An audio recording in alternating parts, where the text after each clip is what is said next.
Démocratiser l'entreprise, point d'interrogation, un texte de Sandrine Blanc, Anne-Laure Bocory, Eric Braun, INSEC Business School. Bonjour. Bonjour. Bonjour. Anne-Laure Bocory, Sandrine Blanc. Pourquoi se saisir de ce thème de la démocratisation? Ça ne paraît pas toujours évident, ce thème, Anne-Laure. Et non, parce que c'est un sujet qui est peu vu, qui a peu été vu, qui a peu été discuté, qui est original, qui pour nous a paru très intéressant parce qu'il engage un dialogue interdisciplinaire en philosophie politique et en sciences de gestion. Et puis en tant que citoyen, on a envie d'apporter certaines réponses aux politiques. Numéro spécial coordonné par Olivier Bassophie-Berry, sciences de gestion et politique. Oui. Sandrine Blanc, Rawls en 15 secondes. Rawls en 15 secondes. Rawls, philosophe libéral égalitaire, qui a une représentation de la société juste. Pour lui, une société juste, c'est une société qui assure les libertés fondamentales des citoyens, mais aussi de façon importante, qui ne permet d'inégalité que si celles-ci bénéficient, sont favorables aux plus défavorisés. Et ce que vous nous dites, c'est que ces hypothèses-là, qu'on peut déduire de cette philosophie politique, quand on les confronte au réel et à la gestion, c'est compliqué. C'est compliqué parce que les libéraux égalitaires disent ou ont des arguments en faveur des entreprises démocratiques, mais tous ces arguments reposent sur des hypothèses qui, elles, ne sont pas vérifiées par la philosophie politique. Parce que ce n'est pas dans son champ, d'ailleurs. D'où l'idée d'aller regarder en sciences de gestion si ces hypothèses peuvent être vérifiées ou non.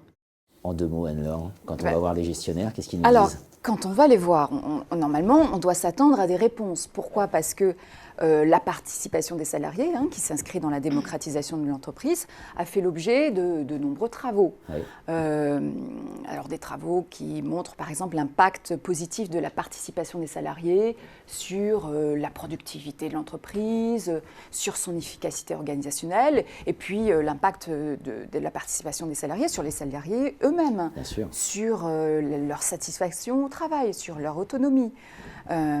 Sur leur engagement organisationnel. Donc on a une série de travaux, mais au terme de cette revue, on se rend compte qu'on n'a pas de réponse pleine et entière, claire à apporter aux libéraux égalitaires. Ce qu'on peut dire en revanche, et qui n'était pas attendu par les libéraux égalitaires, c'est que la démocratisation de l'entreprise, à partir de certains travaux empiriques, on a pu montrer qu'elle avait un impact positif sur l'efficacité de ces organisations.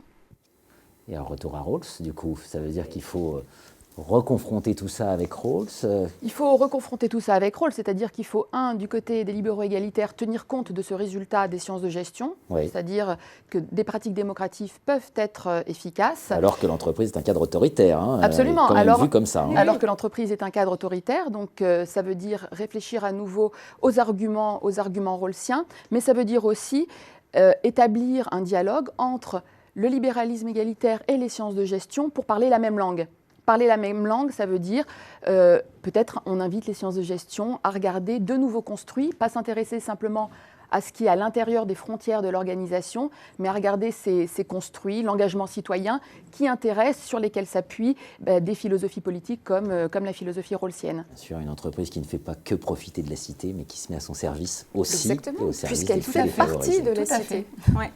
Une version intégrale de cette interview à retrouver en ligne sur le site. Merci de votre venue. Merci. Merci beaucoup.